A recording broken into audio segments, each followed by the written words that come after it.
Long before the age of bronze or bone tools, before the words for sun or fear had been spoken, a gathering of early humans stood silent in a clearing swallowed by endless forest. The cold clung to the ground like a shroud, mist rising in tendrils through charred tree trunks from a fire now reduced to embers. Above them, the heavens burned.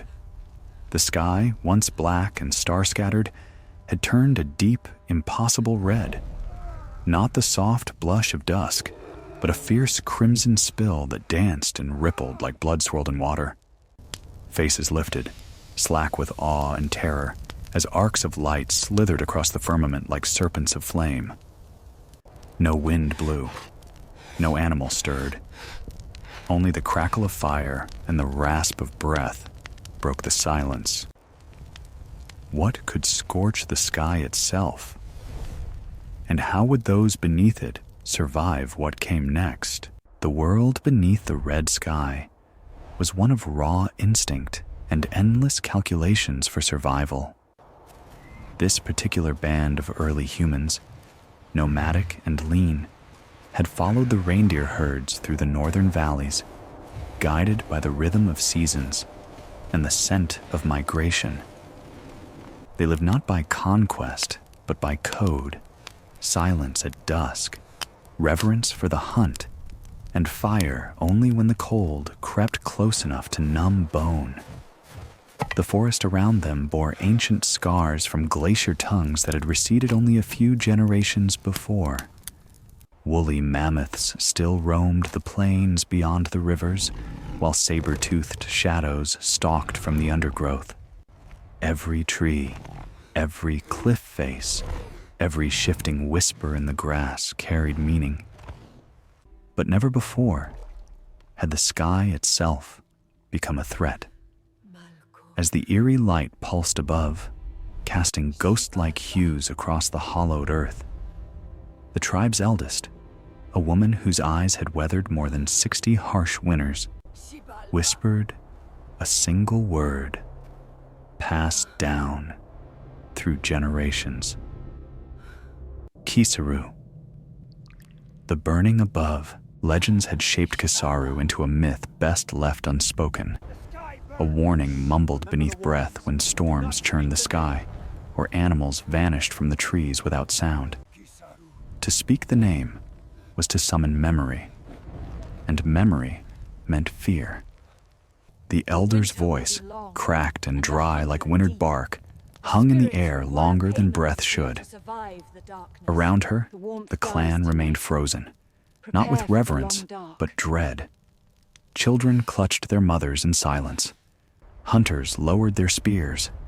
The red sky intensified, humming faintly like distant drums beneath the skin, and shadows began to flicker uneasily across the forest floor, warped by light that obeyed no sun. One youth stepped forward, eyes fixed upward in disbelief, the glow from the heavens painting his cheeks the color of fresh blood. In the distant north, beyond the ancient pines and glacial silence, a low rumbling rose, too constant to be thunder, too living to be wind. They had known hunger. They had known beasts. But this was the breath of the world unraveling. And it had only just begun. In the days that followed, the land itself seemed to hold its breath. The crimson sky neither faded nor shifted, remaining a sullen dome of shifting light and ghostly fire. Birds abandoned the canopy. Insects vanished. The rivers, once filled with the calls of hidden frogs and the flicker of fish just beneath the surface, fell quiet beneath the oppressive stillness. The air crackled faintly at all hours, as if invisible lightning danced through it. And at night, dreams began to twist. Hunters woke in panic, hands clawing at their own throats, muttering of creatures made of fire that bled from the stars. The eldest among them spoke of times long forgotten, of ancestors who had walked across land now buried beneath oceans, and of the night when the spirits of the upper world tore open the veil separating fire from flesh. Fire that did not burn, light that did not warm. They called it aurora, the devouring breath, a curse from the red gods, or perhaps a message in a language only the dead could read. Still, they endured, huddled beneath hides, eyes always watching the ever-burning sky, waiting for a sign, a change, anything other than the endless red that refused to sleep. Far beyond their encampment, across a frozen ridge where white winds never ceased and the bones of old hunts lay scattered, another group watched the same burning sky. This was a hardened tribe, nomads of the ice shelf, who wielded antler hooks and whalebone clubs, whose skin was darkened by centuries under open sky, and whose myths sang of thunder that fell like wolves. They did not fear the red night, not outwardly, for their stories made them believe they were born under it. But even among them, the strangeness now lingered like spoiled meat. The sun no longer rose the same way. Day bled into night without pattern, and sights long thought sacred, like the shimmer of the aurora, had twisted grotesquely into a ceaseless wall of flickering flame. The elders of this tribe, two brothers with silver in their hair and chill in their breath, spoke of a bending sky, a war between the breath of the earth and the skin of the stars. Their people sharpened their weapons and sealed their furs tighter. They prepared not for a storm, but for the unraveling of something unseen, something older than skyfire or shadow. For in their bones, they felt it. This was not weather. This was a reckoning. Days stretched into weeks beneath the red canopy, and the rules of survival began to melt at the edges. The herds had vanished without track or scent. The river ice thickened even as the air grew strangely warm, and the stars themselves, once trusted in their constellations, now blurred and danced like dying embers. The two tribes, once strangers separated by expanse and bloodline, now inched unknowingly closer, drawn by the same desperation, by the same hunt for warmth, for food, for answers. Along the high ridges, charcoal streaks began to appear on cliff walls, abrupt swirls and jagged symbols scrawled in haste, depicting figures with burning heads, sky torn in half, and a great hand reaching down toward the earth. These were not tales told by fireside anymore. These were warnings. Across the silence, across cracked earth and snow-choked gorges, the oldest stories were being rewritten not with words, but with urgency etched in stone and terror handed down in half-whispered songs. The sky did not relent, and so they kept moving, step by wary step, toward one another, unknowingly converging at the edge of the old world, where something forgotten waited to wake beneath the red. The day the two tribes crossed paths, it was not with war cries or ceremony, but with silence too deep to name. Snow fell like breath from the mouth of the sky, weightless and warm against the backs of weary hunters. On opposite sides of a frozen ravine, they paused.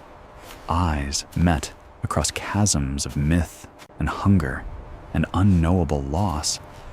One child stepped forward, neither fearsome nor fierce, just hollow-eyed and limping, dragging behind her a strip of dried meat held like the last thread of a vanished world. An elder on the other side knelt, arms outstretched, not in power, but in invitation. The burning sky trembled faintly, as if watching. In that breathless moment, past and future blurred. No words passed, but something more ancient did. The measure of suffering, the echo of memory all living things carry in their cells. Fire had once lit the stars. Now it lit their shadows. And under that red firmament, two lines of survival memory reached across extinction's edge and chose silence instead of death.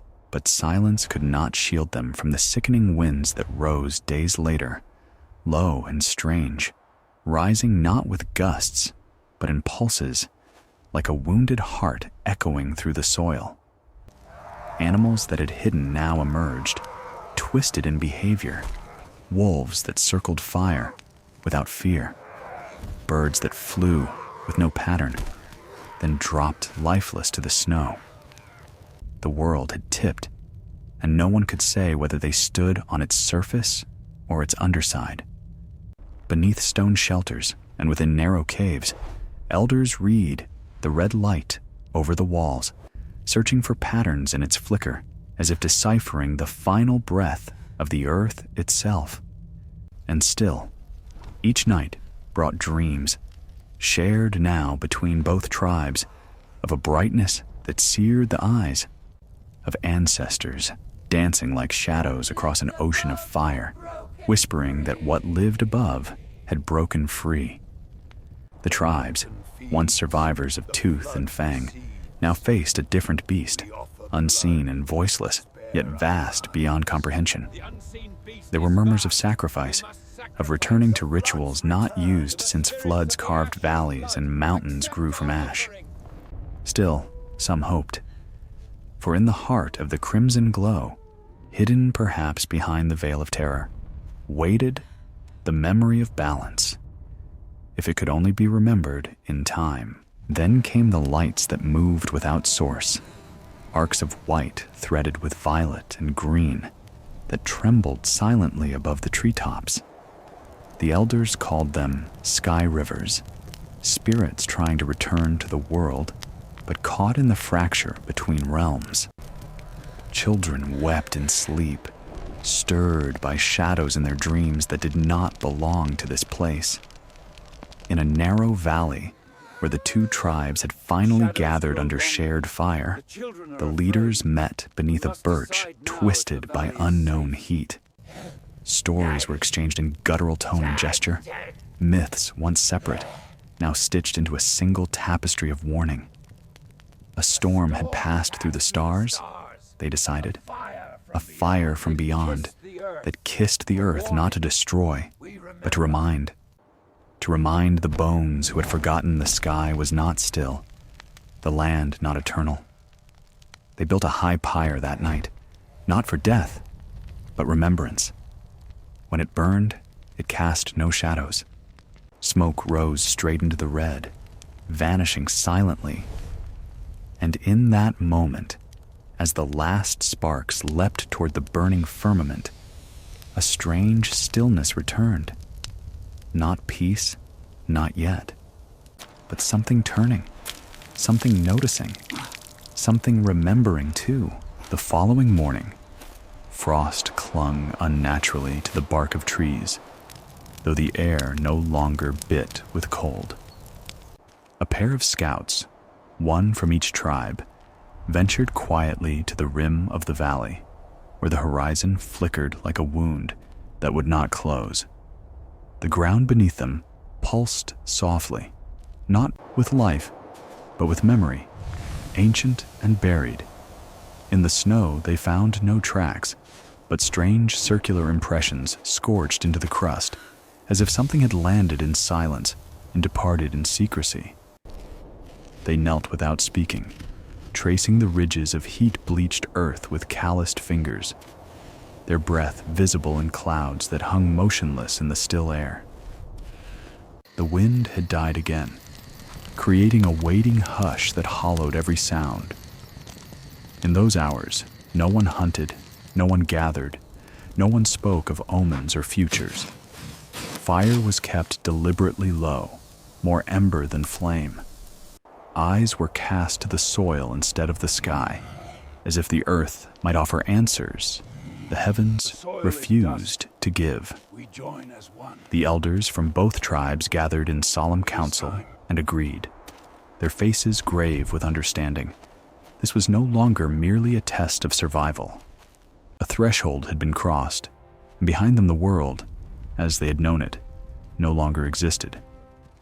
Ahead lay something unformed and terrifying, a civilization not yet born, but whispered into existence by red light and ash-colored silence, a future they could neither comprehend nor escape.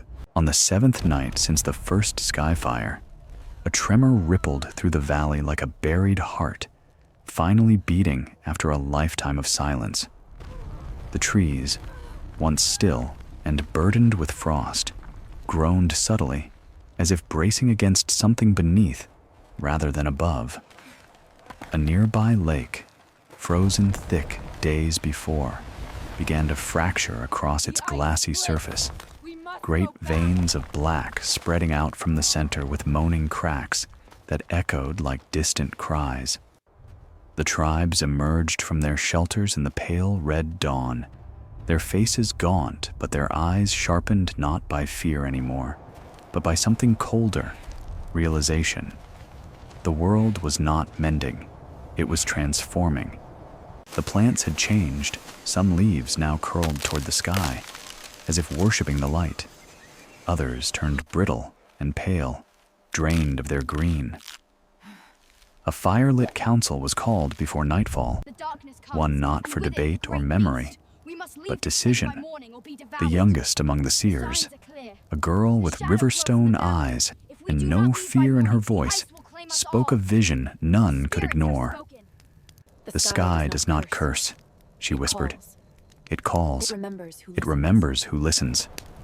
And so they would listen, not with words, but with vigil. They would leave behind the tools they could not carry, the fears they could no longer feed, and walk not toward salvation, but into the deep, into the red dawn beyond the mountains, where shadow met fire and story became world. For the sky had turned red, not to end them, but to summon what remained from ashes toward something unnamed. And so began the last journey of those who remembered before memory. For days, they climbed through corridors of stone and snow, past cliffs etched with wind-scored faces and valleys that whispered old names in the dark. The sky remained red, but muted now, a blood-stained quilt slowly unraveling across the dome of the world. Hunger returned, not as panic, but as silence, the kind that made footsteps heavier and glances linger too long. Yet no one turned back. They passed huts buried in drifts, bones stripped clean by weather alone, and cairns left by hands, long turned to dust. Along a narrow ridge where fire did not burn and snow did not settle, the girl with river-stone eyes stopped and raised her hand. Below, in a bowl of the mountains, a reflection shimmered, not of water, but of sky itself, a perfect circle of brilliance set deep into the earth, flickering within like a sleeping eye. No one spoke. The group descended slowly, reverently, their breath shallow, as if afraid to wake the thing below. At the center lay the crater, jagged at the edges but impossibly smooth within, its surface glowing faintly with the same colors that had once arced above.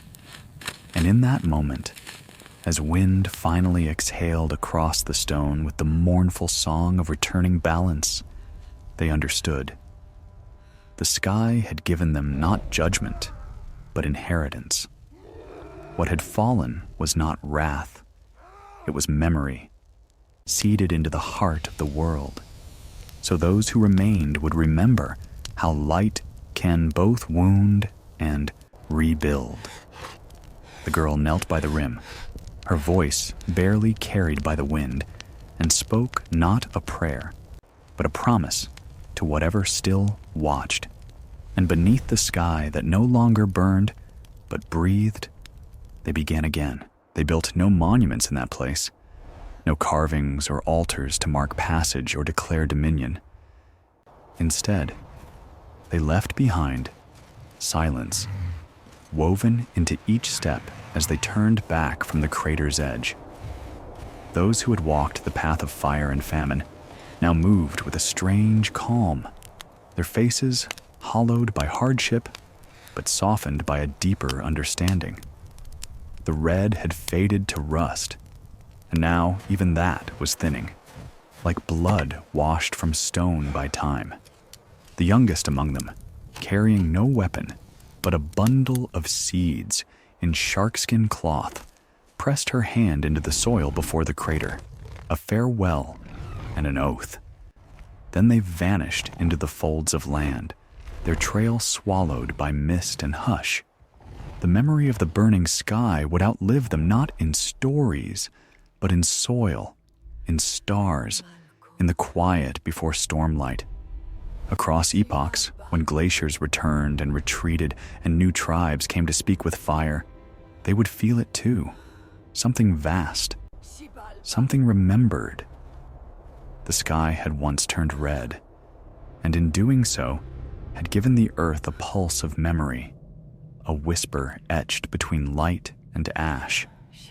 And though those souls faded into stone and silence, those who listened deep enough might still hear them echo, calling not to warn, but to remind.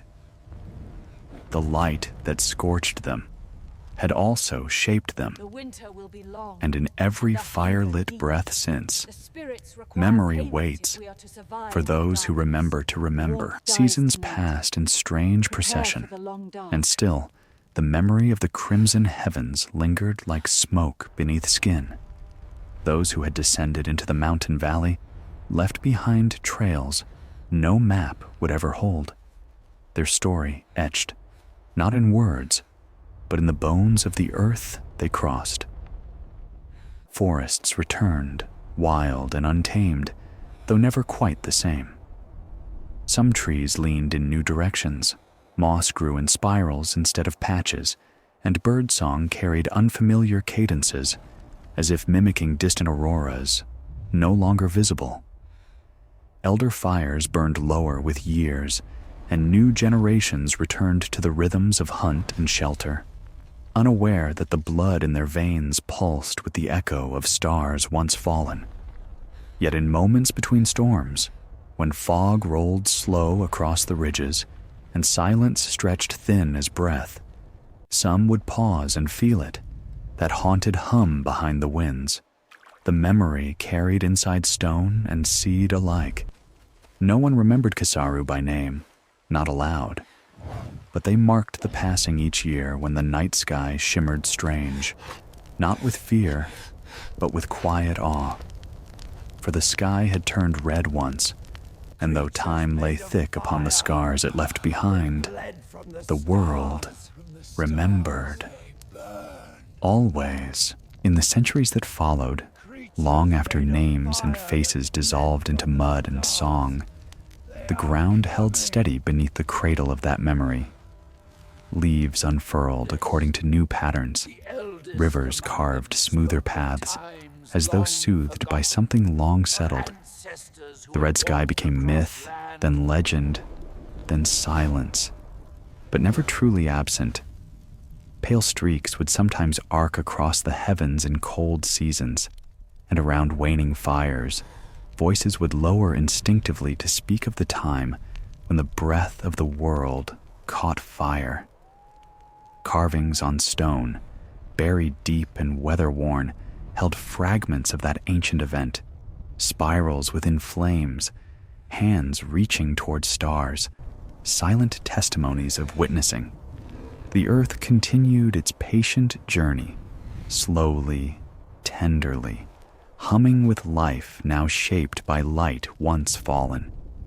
And though no soul remained who could name it properly, the old ones had etched the truth in marrow and dust for those with wisdom to find. When the heavens burn, they do not only devour. Sometimes they awaken what sleeps within all things. And in the deep hush between ages, between heartbeats of civilization, Earth listens still, carrying the memory of fire in its bones. Far beyond the valley, where memory took root, across plains flattened by ice ages and beneath peaks that once witnessed the terror of sky fire, the breath of the ancient world stirred only in whispers. No chart traced the crossing, no voice ever told all that was seen. But in the hollows of abandoned caves, in shards of obsidian tools buried beside charred bones, and in fossilized seeds that would one day bloom again, the truth endured. It was a truth too old for language, too vast for song, carried instead in the subtle tilt of a mountain shadow or the sudden hush before twilight wind. The red sky had passed, but it had left a question in its wake, quiet yet eternal. Is survival enough if the story is forgotten? The Earth's oldest guardians knew the answer. In every breath of soil that rises to kiss root, in every flicker of firelight that dances across stone, the memory lives. And so, while no one walks the forests in pelts or sings to the stars as they once did, the echo of that night, when the heavens called and the earth answered, remains. Not an ending, but a pulse beneath our world, waiting, always, to be heard again. And so it is that silence remains the final steward of that red-lit age, a silence so deep it binds past to present in ways unmeasured by years or monuments. Beneath layers of moss and time, the old crater still holds its gleam, dim now beneath centuries, but there, steady, like an ember that refuses to extinguish. Above it, stars once again move with purpose, their cold glitter free of flame, but their paths trace what once was. The tribes long gone, their seeds scattered into peoples and stories, forgotten and retold in fragments, live on, not in words, but in the tilt of trees, the twist of rivers, the instinctive warning in birdsong before storms. The night the sky turned red did not vanish. It folded into the marrow of the world. And on rare nights, when the wind stills just right and cloud gives way to stars, some wanderer, camped alone with a fire too small to chase the night, might look up and see a faint streak across the black and feel it. Not fear, not knowing, but the ancient, aching pull of memory, the kind that belongs to a world older than thought and yet not done whispering. For the story sleeps, but never ends. In an epoch now lost beneath millennia of soil and silence, the great hush settled fully, blanketing the hills and hollows, where once voices echoed their awe of a burning sky. The crater dimmed further under creeping moss, and the trees grew tall again, whispering only in wind-borne fragments to those with ears still tuned to a language older than speech. The memory no longer needed tongues to tell it, for it had rooted itself in the tilt of creation, in the hesitant bloom of spring ferns, the way fire bends in ritual circles, and the hush before the first snow touches stone. There, in the quiet, the earliest truth endures, that survival may begin in fear, but becomes legacy when fire becomes seed, when silence becomes song. The night the sky turned red is not a story from the past. It is a breath the earth still holds, deep and unspent, waiting for the echo to awaken again. And so the last flame flickers low, not extinguished, only returned to the hearth of the world, where memory sleeps not to be forgotten, but to be remembered anew by those who come seeking not just warmth, but meaning. There, under that heavy red hush, the first world drifted slowly into myth, not erased, not lost, but transformed into something humbler, quieter, more enduring. The sky no longer cracked with fire, the The rivers sang again, yet something in the pattern of days had shifted. Elders who lived long enough marked the change not with ceremony, but in the way children now paused at twilight, looking toward the sky with unease they could not name, as if remembering something not theirs. Time moved forward, untethered, but not without anchor. Stones warmed by ancient fires still whispered at night. Trees near the crater grew in silent spirals, and the wind that brushed their leaves carried not only scent, but story. Those who came after knew only fragments, scratches on walls, half-muttered chants, a persistent feeling of being watched kindly by something vast. And perhaps that is enough. For when the heavens once turned red and scorched the silence, they had not come to end a world, but to etch it deeper into time itself. The sky speaks rarely, but when it does, the earth listens, and somewhere, far from fire and fear, its echo still stirs in stone, in seed, in breath. Near the edges of the continent, where ocean mist curled endlessly into jagged cliffs, the memory of skyfire became no more than weathered silence, a breath caught in the lungs of the world. Here, lightning no longer arched crimson, and the sun, shy yet steady, reclaimed its place in the sky. Yet the land did not forget. Driftwood bore strange formations where roots twisted skyward, as if reaching again for a vanished light. Beneath the waves, coral grew in looping spirals, their shapes uncannily echoing the symbols once scratched in haste onto stone.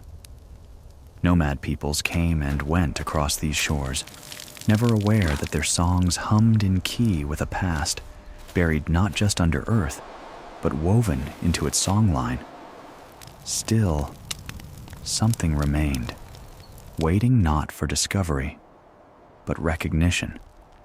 The sky that burned had passed, yet in the stillness between wind gusts, the hush between bird calls, the deep of night, earth continues to hum that ancient refrain, not a warning, but a reminder that long before stories were told, the world was shaped by flame and silence alike.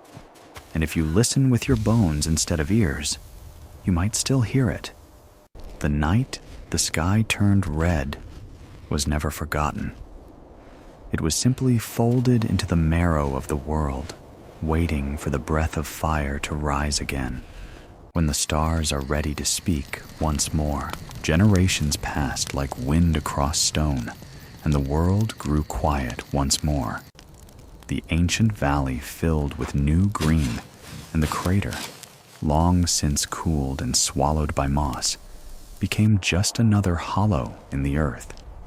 Yet it pulsed still with the weight of everything it had witnessed. The soil is dust. The children born in later suns played by its rim without fear, but sometimes paused, unknowing, to gaze skyward when dusk bled strange colors across the horizon.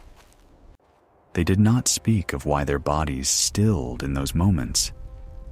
No conscious memory remained. Only gestures, instincts, and glances exchanged when birds flew crooked or fires hissed without wind. In the soft edges between light and dark, some would trace spirals in the dirt without understanding the meaning behind their movements. And in that silence, the oldest legacy lived, not of fire, but of listening. The heavens had once cracked open not to punish, but to speak in a language older than words. Whether the world would hear them again remained unknown, a question carried in the bones of those who never knew to ask it. But beneath soil, within stone, in every spiral and seed, the memory waited, not vanished, not broken, only resting, ready to rise with the stars when belief tugged once more at the edge of sleep. The sky that once burned red had left its mark not as destruction, but as transformation, the first breath of something still becoming.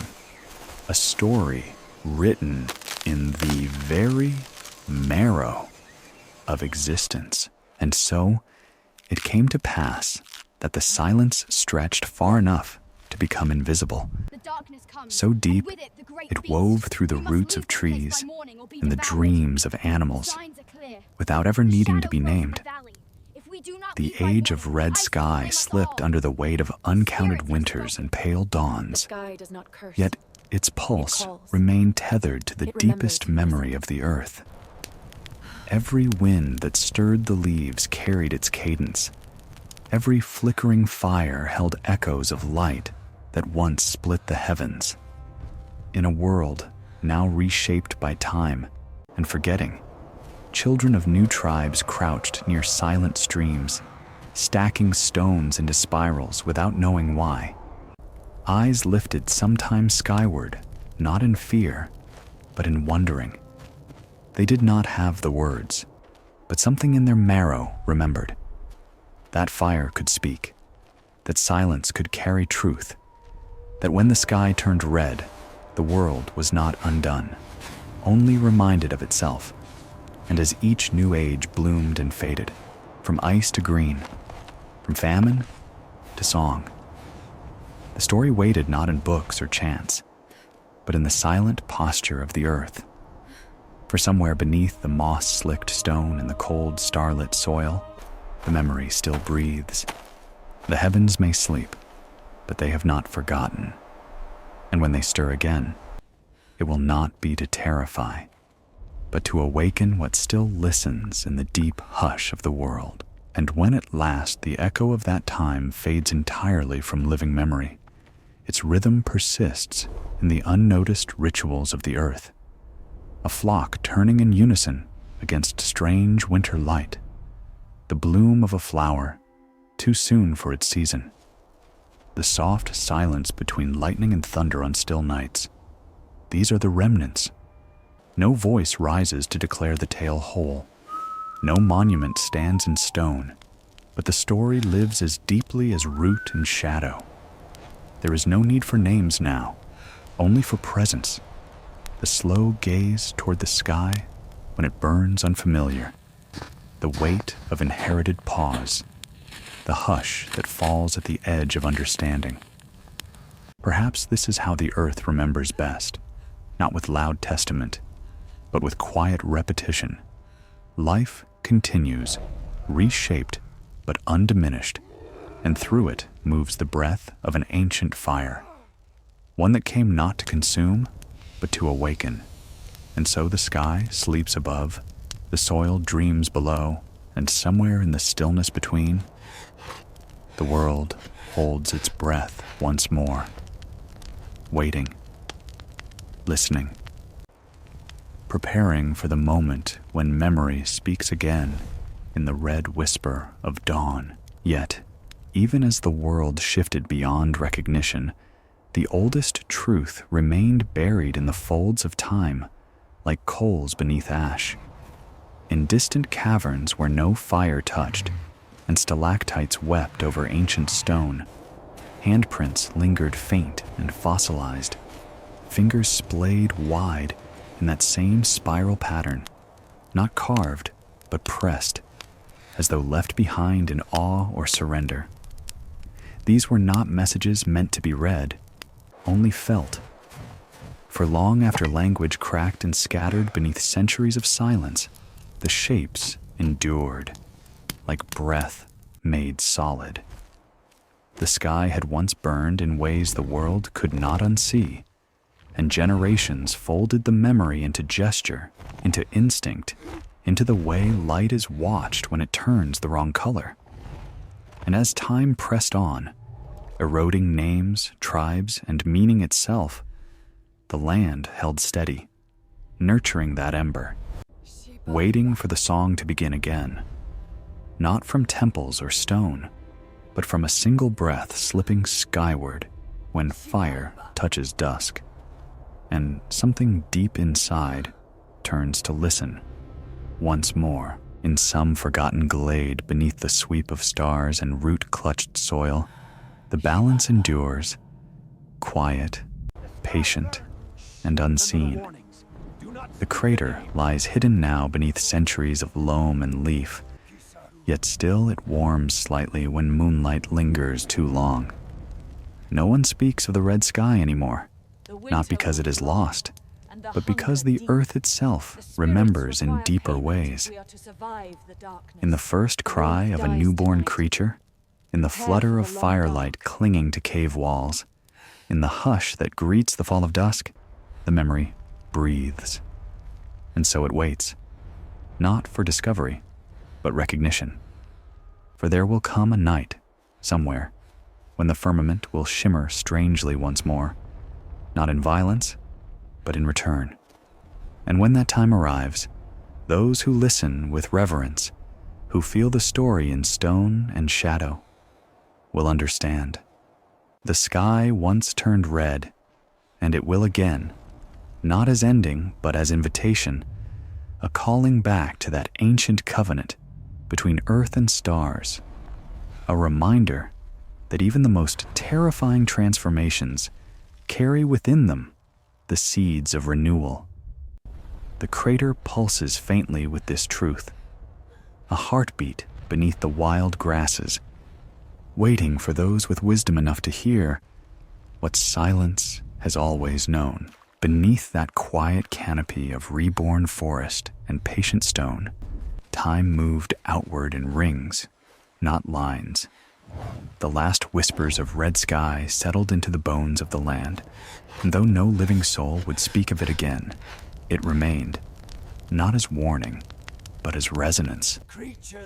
Somewhere, high among wind-carved peaks, a lone tree grew in the mirrored pattern of a spiral, its roots tangled with the bedrock near what once was the crater's rim.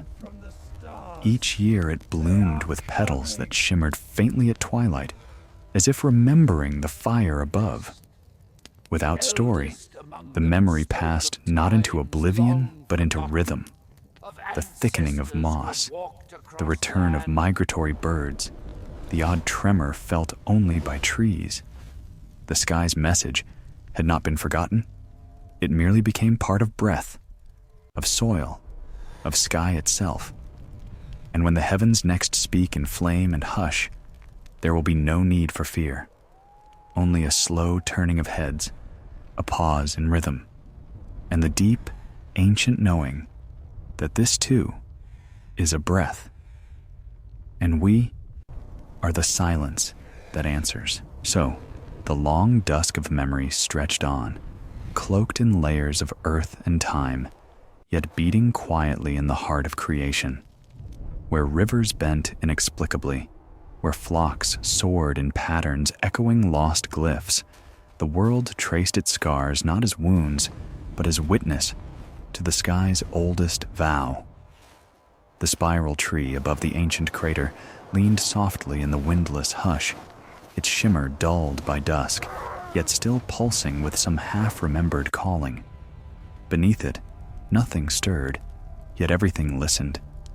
Seasons would rise and fall. New species would be born and vanish, and still the land would carry within it the soft aftermath of cosmic memory.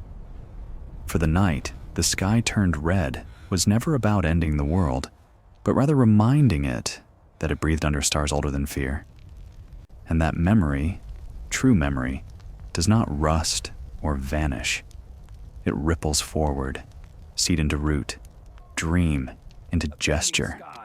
Across eons, the earth waits not to recall, but to welcome once more the language spoken not in words, but in light. And when next the sky whispers in scarlet tones across the cradle of dust and wind, the silence will not tremble. It will open and answer. Somewhere beyond time's reach, when footprints vanish and dialects fragment into elemental sound, a child will pick up a stone shaped like a spiral and feel nothing, yet her hand will close around it, tight, as if holding warmth. She will not know why, and no one will tell her. But that stone, smoothed by eons of silence, will hum faintly in her palm under the curtain of dusk. And when she looks up, as all children do, and sees a faint red glimmer teasing the heavens above, she will pause, as thousands once did, and feel something stir, not in her mind, but in her marrow. Not fear, not knowledge, but recognition. For though the night the sky turned red has long passed from tongue and tail, it dwells still in the pulse of the world, and waits not to be told, only to be remembered. In that breathless upward gaze, lit by the last embers of the sun, the ancient covenant will renew once more, quiet and eternal, as stars look down and the earth listens with open silence. And so, the story settles, not at its end, but at its beginning, folded eternally into the layers of the world. A whisper of fire etched beneath stone, a spiral passed from shadow to seed. The night the sky turned red was never meant to echo only once. It was a pulse, a breath, a memory waiting for recall in the still moments between dusk and dream. The world did not forget, for it cannot. Its rivers hum with remembrance. Its winds echo with the absence of a language too old to speak aloud. Somewhere, always, another fire will crackle against silence. Another set of eyes will lift skyward, and without knowing why, they will feel it, the weight of awe, of story, of ancient light breaking through.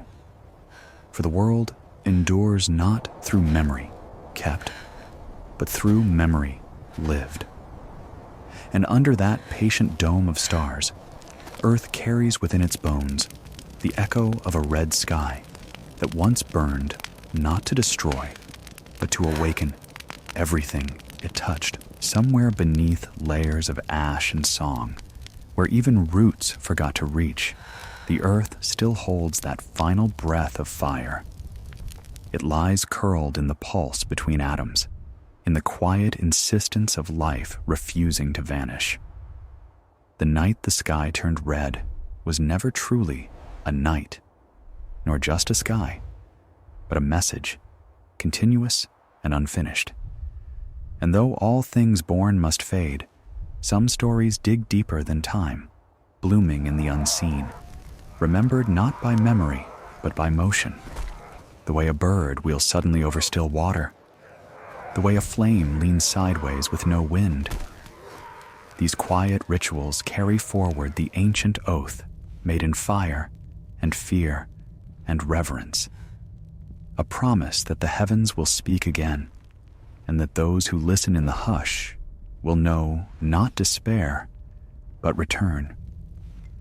For in every spiral carved unseen, in every shimmer caught just once at twilight, the story begins anew, patient and eternal, waiting only for breath to meet silence once more. So, let it be told not in chronicles or chiseled stone, but in the deeper language of the world itself, where skies once turned scarlet and silence became louder than thunder. Let it live in the way dusk slows a heartbeat, in the way unfamiliar glows on the horizon. Hush conversations without reason. The red sky, though long vanished from mortal sight, ignited a covenant older than seasons, a testimony etched not in scrolls, but in soil and starlight, a reminder that existence passes not merely through spoken tale, but through the marrow of wonder. And when again the heavens fracture to speak in color and stillness, those who turn their faces upward will feel no terror, only recognition blooming from cellular memory. For within the earth, within the blood of trees and the bend of rivers, within the spirals of shells and the migration patterns of birds who follow paths unchanged for millennia, the story continues unbroken, not as legend, but as pulse. The sky turned crimson once, and in doing so, transformed the world into something beyond mere existence, something that remembers even when names are forgotten and languages crumble to dust. It made the world awake, and in that wakefulness lies the true inheritance, passed silently from breath to breath across the measureless expanse of time. Let the story conclude not with thunder, but with the hush that follows it. In the heart of a wilderness now grown thick with time, beneath stars that once burned wrathful and now blink softly against the cold, the memory of the red sky rests, not in terror, but in stillness. Wind touches nothing without purpose. Water runs only where old paths guide it. Creatures pause at twilight because somewhere within them, the old awe lingers. The world, having borne witness to something vast beyond life, does not proclaim its tale. It shelters it. And perhaps that is all any story truly seeks, to be carried forward not in noise, but in the shapes of things that remain. The crater, now no more than a soft fold beneath foliage, and silence, warms only when stars align just so, when everything else falls breathless. In that rare alignment, for those attuned not to words but to wonder, the silent earth speaks again, not in voice, but in knowing. A testament to what once was and what always will be. The eternal dialogue between sky and earth, between fire and memory, between terror and transformation. And thus, the tale fades, not in silence, but in the soft echo of something eternal and unresolved, as all true stories are. The night the sky turned red was never merely a moment in time. It was the breath of the earth made visible, the heartbeat of history, briefly pulsing across the heavens. Though its flames have long vanished, its mark remains etched into the tilt of wild grasses and the rhythm of ancient winds. It lives in the itch behind the eyes when twilight glows too bright, in the stillness before a storm no one can explain. And so this story sleeps, not ending but folding inward like fire into ash, a spiral continuing in the marrow of the land. Let it rest, then, in that sacred hush, where no voice dares disturb it. Until once more, the sky fractures open, and the world remembers not to fear, but to listen, to feel, and to awaken. Somewhere beneath the shadow of mountain bones, beneath layers untouched by root or claw, the ember of that ancient night flickers still, waiting. It is not a fire one sees, nor a sound one hears, but a rhythm deep in stone, the syllables of a language too old for voice. It thrums in the alignment of moss on forgotten ruins, in the breath that stills before dreams. The night the sky turned red was no accident, no punishment. It was invitation, a call to become something more than flesh, to remember not just to survive, but to witness. And so we leave that night buried but beating, spiraled deep within the hush of the world, knowing that no matter how many ages pass, no matter how many tongues change or vanish, the earth will recall. In stillness, in firelight, in red-tinged dawns yet to come, it will remember. And when the stars shift once more and the sky dares speak again, the story will not need translation. It will return to the marrow, to the silence, and the world, all of it, will listen. Beneath that immovable sky and its ancient dreams, the world turned on and on, seasons drifting over the bones of what once was, and still the memory pulsed. It was not loud nor urgent, only present, humming through the cracks of time with the steadiness of tide. In a grove that grew unknowingly above the heart of the crater, a sapling twisted toward dawn with red-tipped leaves, its roots drawn deep to something warm below. No living being stood watch over it, and no hands inscribed its growth in tale. Yet in that quiet unfurling, the continuum remained unbroken. For the story was never meant to end, only to rest, coiled in seed and spiral, waiting for the right breath to stir it once more. And when the stars return to their strange alignments, and the hush deepens to stillness, the sky may yet burn again, not in wrath, but remembrance. Not as an ending, but as the next beginning.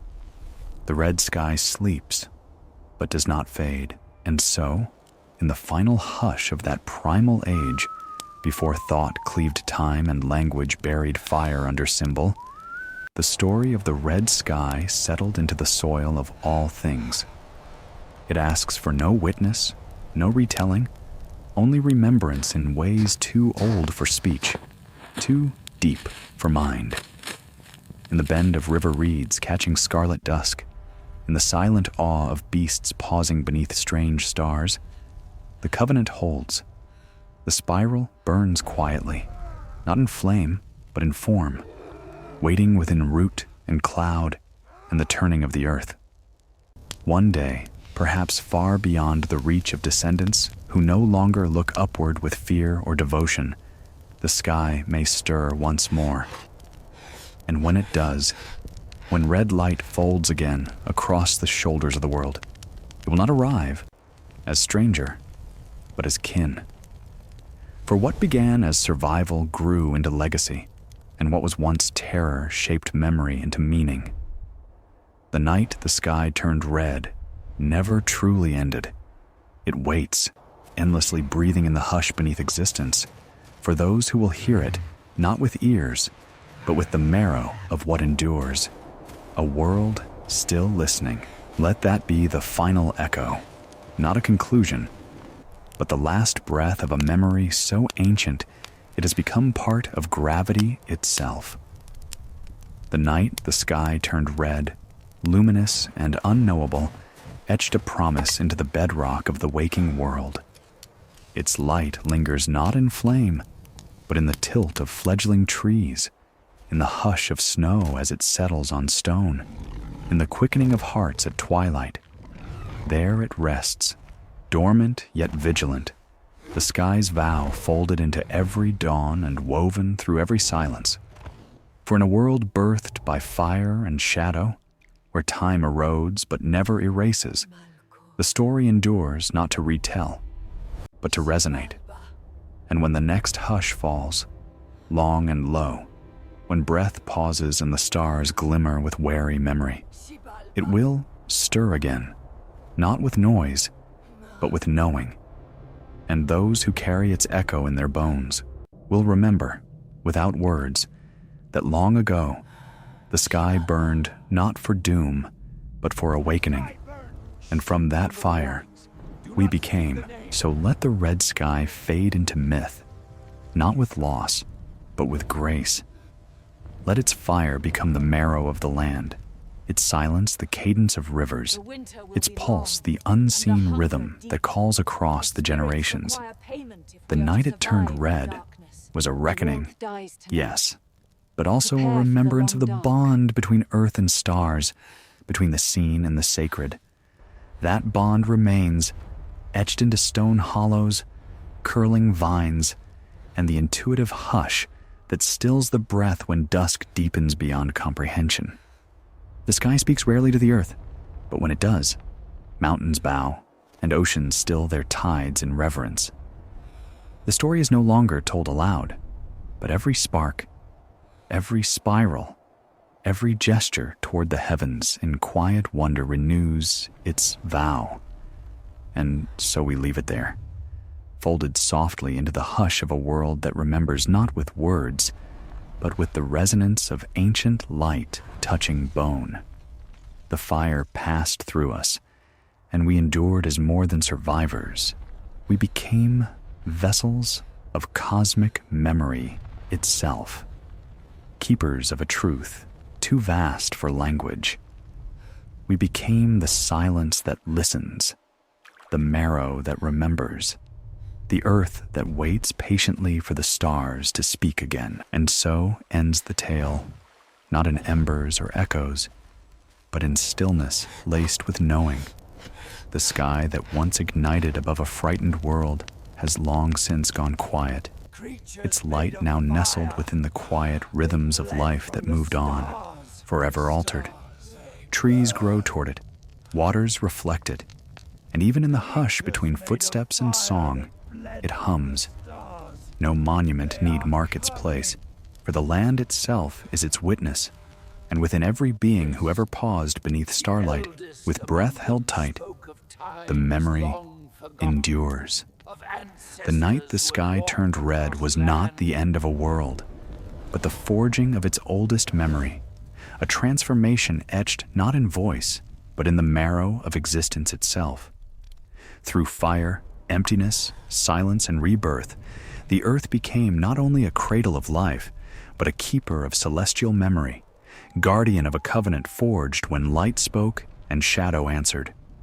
Long after even the stars move on, the spiral will remain, quiet, unseen, and eternal, carved not in stone, but in the unseen marrow of all that listens and waits for the sky to remember once more. So let the spiral remain unbroken, turning not by force, but by the quiet will of memory that outlives all names. Let the story fade not into forgetfulness, but into the folds of being, into the rhythm of breath and dusk and firelight that flickers just slightly longer on nights when the stars press closer. What once surged across the heavens in crimson fury now lingers as a hush in the marrow of the earth, a pact spoken without sound, yet binding in every stirring leaf and in the weight of silence before dawn. Those who came before bore no scriptures, built no altars, but carried the truth of the sky's fire within them as instinct, as reverence. And so must we carry it too, not by tale, but by listening. For when the sky remembers, and the fire returns in colors too wild for reason, it will not come in vengeance. It will come as remembrance, seeking not to end, but to awaken again that sacred echo seated in the soil of all who dream beneath stars. And in that awakening, the spiral will turn once more, silent, sure, and endless. And thus, beneath the breathless hush of dawns yet unborn, the memory endures where even thought dares not tread. In every spiral scratched into stone, in every seed curled into soil's embrace, lies the encoded wisdom of that crimson sky. That once in an epoch moment when the heavens cracked open not to judge, but to remind. No longer do stories carry its fire. No longer do names hold its weight.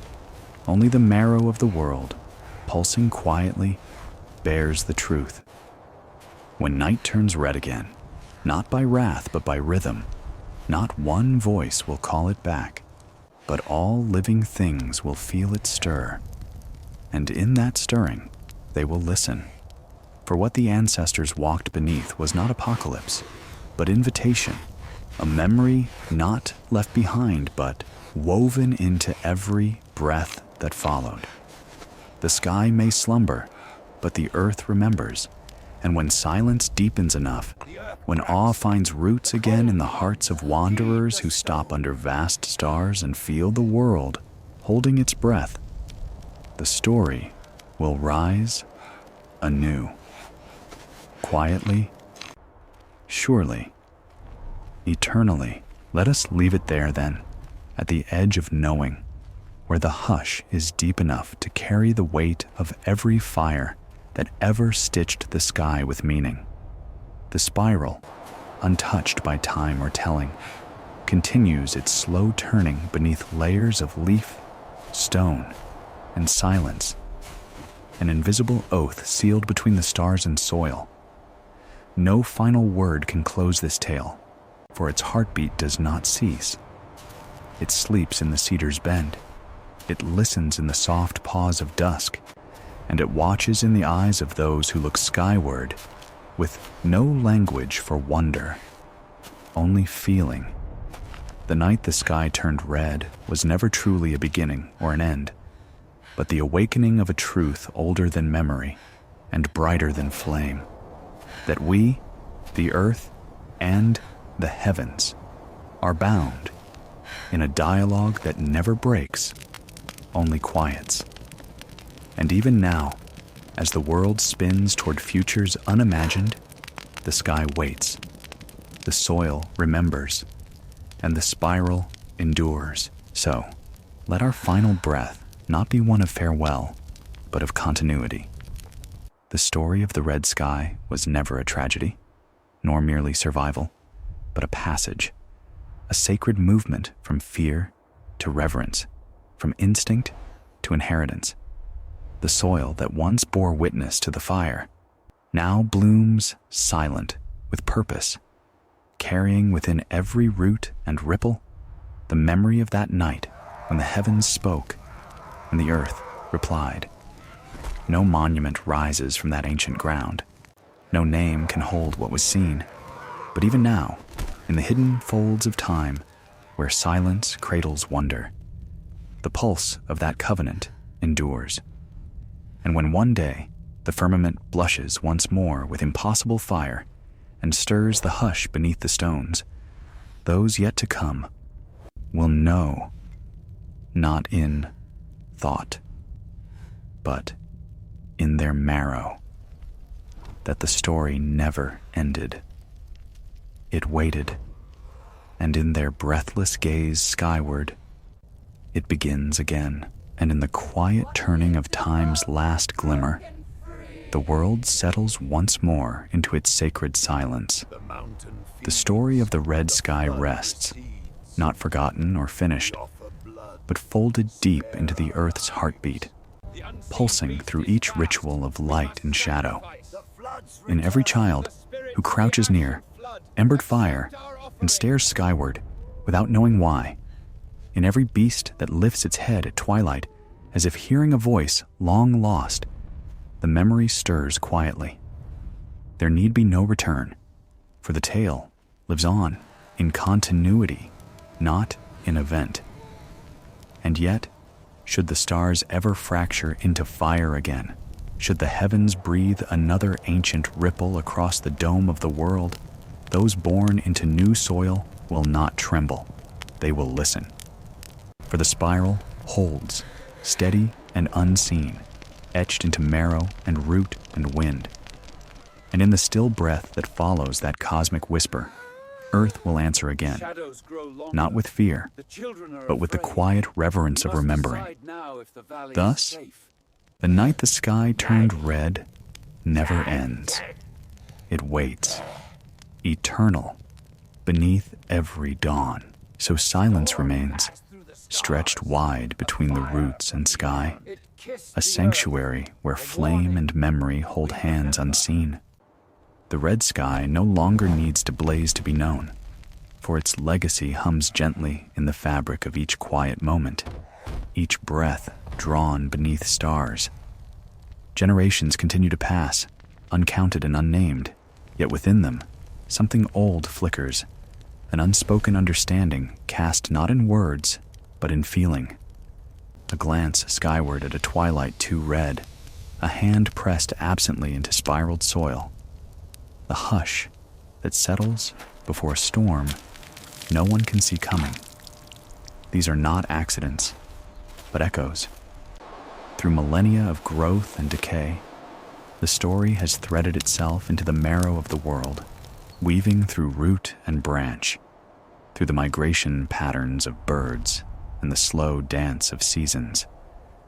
Children born long after the last witness returned to dust still pause in the gloaming, feeling something vast and ancient stir within the chambers of their hearts. And in those echoes, the story lives not to warn, but to awaken, slowly, reverently, eternally. The night the sky turned red is not over. It has simply become the rhythm by which the earth dreams, waiting for those brave enough to feel its heartbeat once more. And so it rests now, not in endings, but in becoming, not in heat, but in hush. The night the sky turned red never sought to write its name in firelight, only to pass its truth along the marrow of all living things. That truth moves still, unnoticed by most, but steadfast, rising in the roots of trees that bend toward memory, echoing in the silence after rain, flickering in the embers that hold on just a moment longer at dusk. It is not a warning, not even a tale, but a rhythm, a sacred spiral folding time inward. And when one day, perhaps beyond the edges of all known things, the heavens burn once more with color not yet imagined, there will be no fear, only recognition. From dusk until dawn, from seed to star, the earth is never forgotten. It waits, holds, remembers. And in that eternal stillness, the story breathes. Not past, not future, only presence. The sky once turned red, and because of it, everything still listens. Now, at the edge of our tale, wrapped in the stillness of a world that remembers with breath instead of voice, the spiral breathes its final coil into the hush of all that endures. No fire burns, no sky flares, but the memory swells like tide within the marrow of the land, washing gently over roots and stone, unseen yet unfading. It was never ending that the red sky offered, only transformation, only passage, as leaves sway in rhythms dictated by forgotten stars, and the hush before sunrise deepens with something holy. So too does the story find its resting place, not in silence, but in absorption into all things. The earth no longer tells it. The earth is it.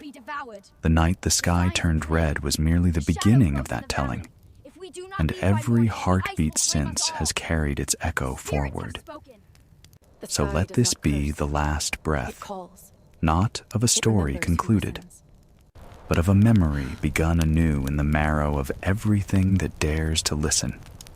When the stars return to their old, strange song, and thus, beneath stars once thick with flame, and now scattered like quiet watchers above a healed earth, the story becomes what it was always meant to be, a rhythm, not a record.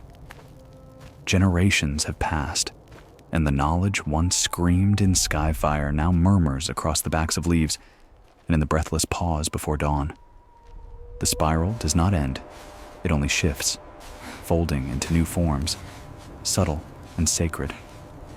Somewhere, as a red hue once again brushes the horizon, not brightly, but soft, like a sigh remembered, a child will once more raise their eyes to the heavens, feel the stillness deepen in their bones, and without understanding, they will stop and listen to nothing, and yet to everything.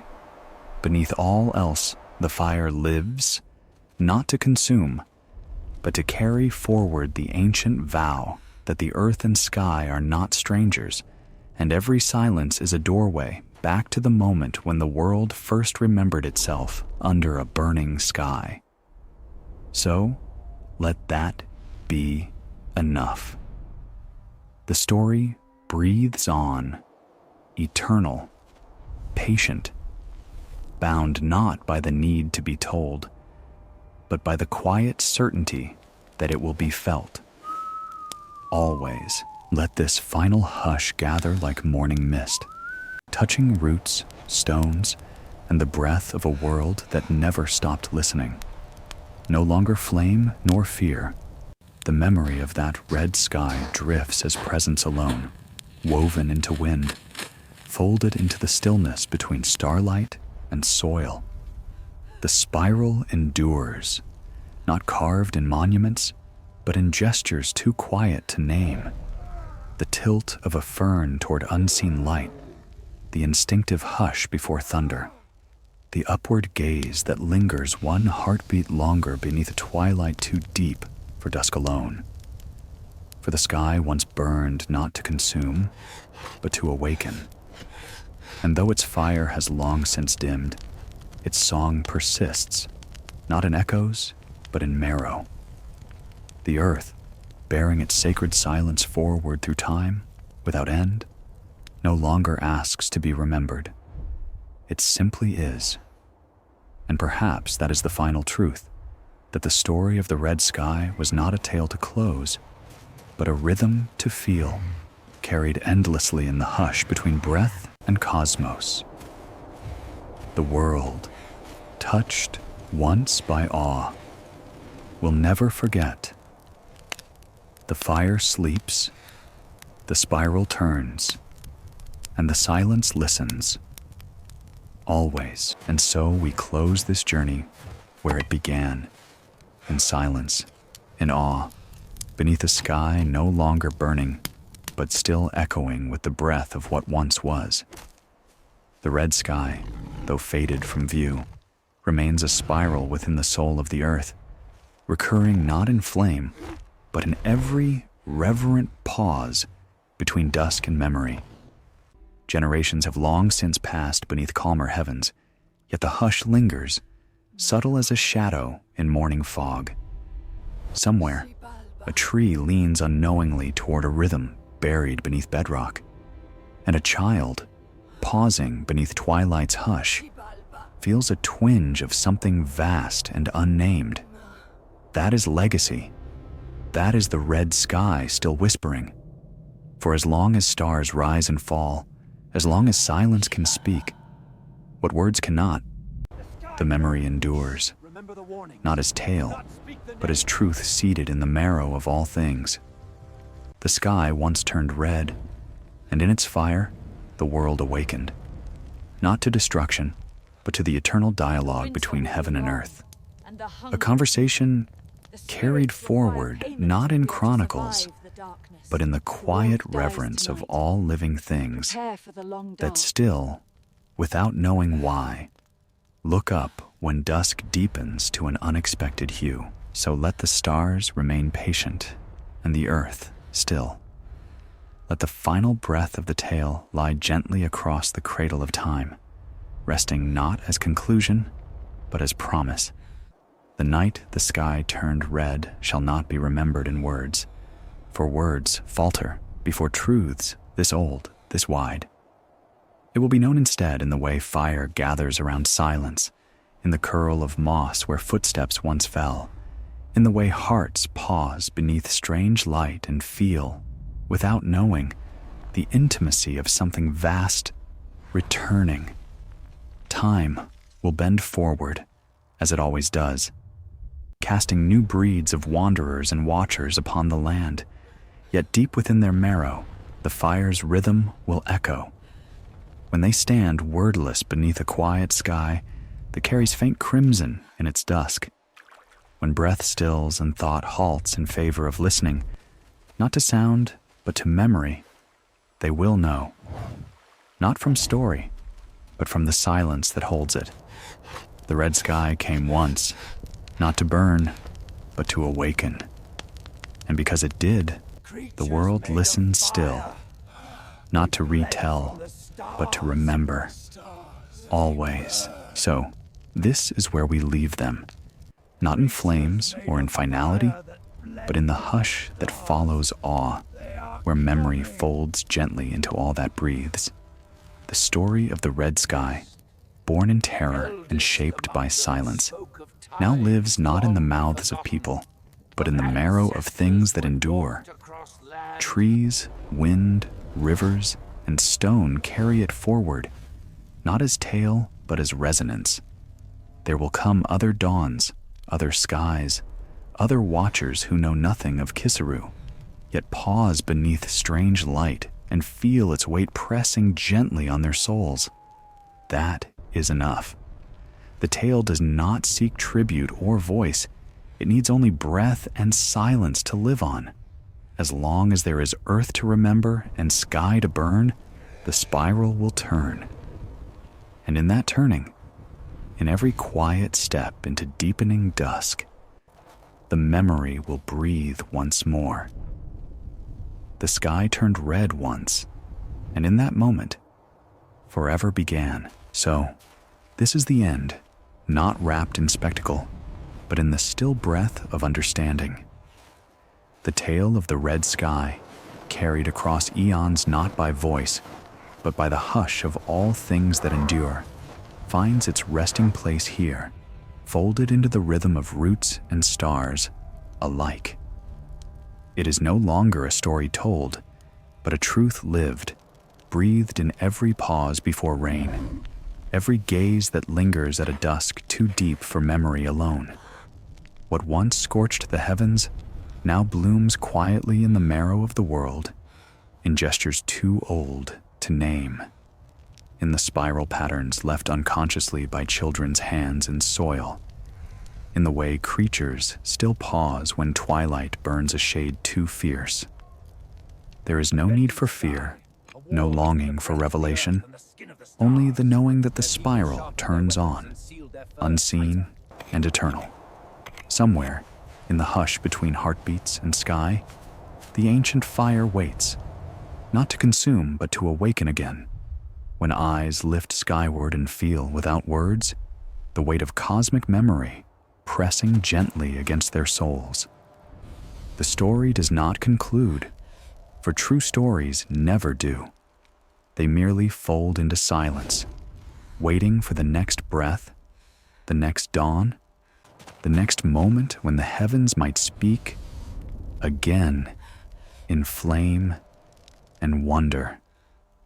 And with that, the last ember settles into silence, not extinguished, but transformed into the very marrow of existence itself. And now, with the spiral's last turn folded deep into time's root, we fall into final hush. Let the sky rest, its vow spoken not in flame, but in heritage, in the strange stillness stitched into the land, like old thread through wounded cloth.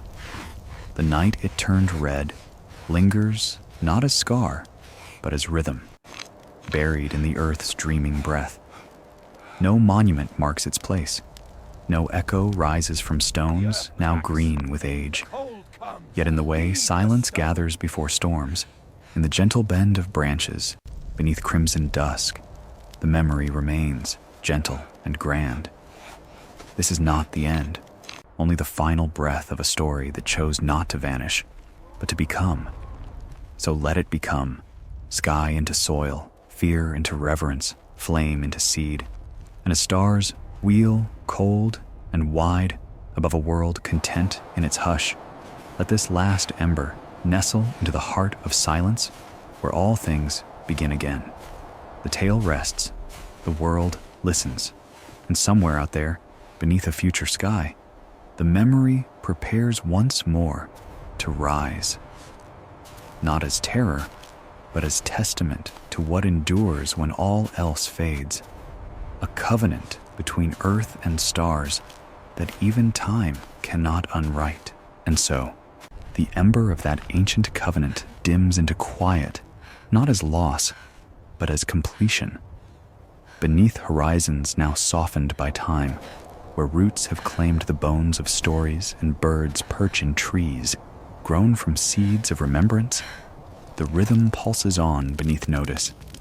The night, the sky, turned red, once blazing and terrible, has become something gentler, more sacred, woven not into tales, but into the balance of all that survives and grows.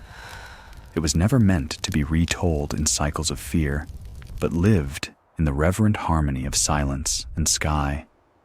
As the spiral turns, slowly, eternally, the world carries its vow forward, steady as breath, ancient as dawn.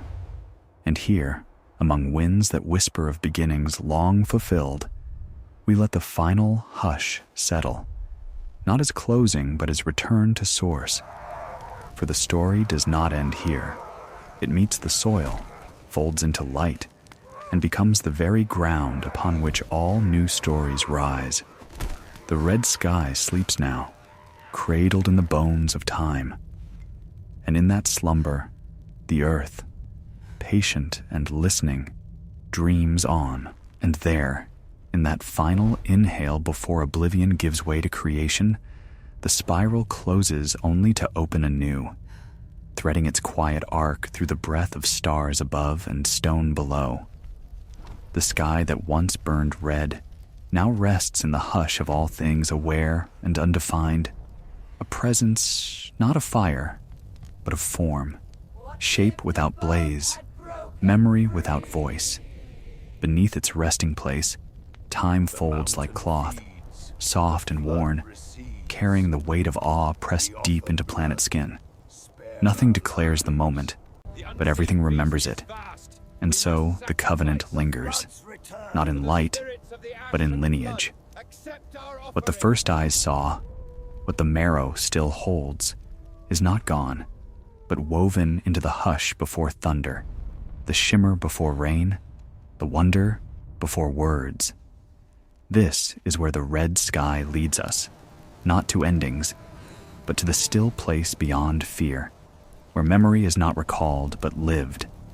The spiral breathes on, unseen but eternal, and those who walk the earth, with our hearts tuned to silence, will feel it quietly rise once more, whenever the heavens dare to remember. And thus, we reach the final hush, where all echoes soften into the marrow of the earth, where nothing more needs to be said, only felt. The red sky, once a blazing herald of change, now rests not in fire, but in form, its story seated into the rhythm of rivers and the patience of stone. It waits, not to return as flame, but as knowing, as the quiet certainty behind the stillness of twilight, a memory too vast for language, too deep for forgetting. The spiral has turned and turned again, worn soft by time, yet unbroken. And in that final turn, where breath becomes silence and silence becomes presence, the story finds its true shape. Not a tale, but a testament to listen, to remember, to awaken. The sky sleeps now, but the marrow remembers.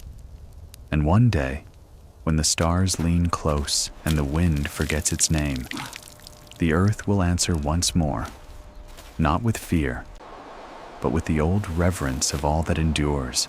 And in that stillness, where sky and soil no longer speak in spectacle but in rhythm, the final breath of the red sky finds its home. It needs no witness, no anthem, only presence, a pattern carried not in story, but in the subtle choices of the world, the fox that pauses before crossing open snow, the child who dreams of fire she's never seen, the root that bends unexpectedly toward the place where the stars once burned. These are its echoes. What once seared the heavens into terror now returns as tenderness, a hush folded into the breath of existence itself. For the night, the sky turned red did not mark an end, but a quiet vow etched into the turning spiral of time. And as the earth spins on, wrapped in its ancient hush, the story sleeps beside it, not gone, not ended, only ready to rise again when silence deepens and someone, somewhere, remembers to look up. The spiral holds, the fire endures, and the world, marrow deep and waiting, listens still. Let this, then, be the final echo, nestled not in firelight or carving, but in the marrow of a world that never stopped listening. Beyond names, beyond lineages lost to wind and time, the promise lingers, not as prophecy, but as pattern, uncoiled in every hushed dawn, and every instinctive glance skyward when crimson brushes the edges of dusk. The night the sky turned red is no longer past. It is presence, not remembered in mind, but in the pull beneath breath, in the hush carried from stars to soil. And in that silence, the story completes its last turn, not closed, but cradled gently back into the rhythm that bore it. No more words, no more flame, only the enduring hush of a world that still waits, not for fire to fall again, but for someone to feel, just once, that deep down knowing. The sky once burned, and we listened. And in that listening, we became something more than witnesses.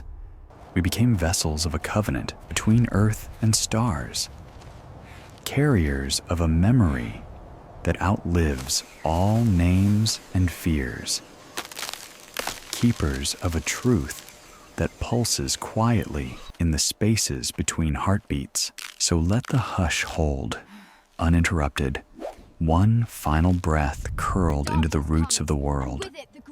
The story has woven its spiral through countless seasons, through memory and forgetting, becoming not something to be told, but something to be felt in the marrow of everything that endures. The red sky sleeps, no longer fire, but rhythm, a beat beneath silence that waits not for voice, but for recognition. And in that stillness, under stars steady and kind, at the edge of forests thick with time, beside waters that reflect not only light but longing, the earth listens still. It remembers the covenant in every rustling leaf, every instinctive gaze tilted skyward at dusk. The tale does not vanish. It settles into soil, into bone, into the hush beneath thought.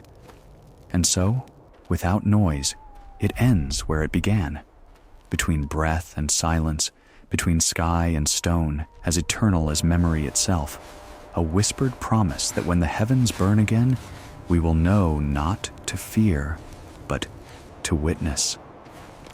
Carriers of a truth older than words and deeper than time, guardians of the spiral that turns forever in the heart of all creation.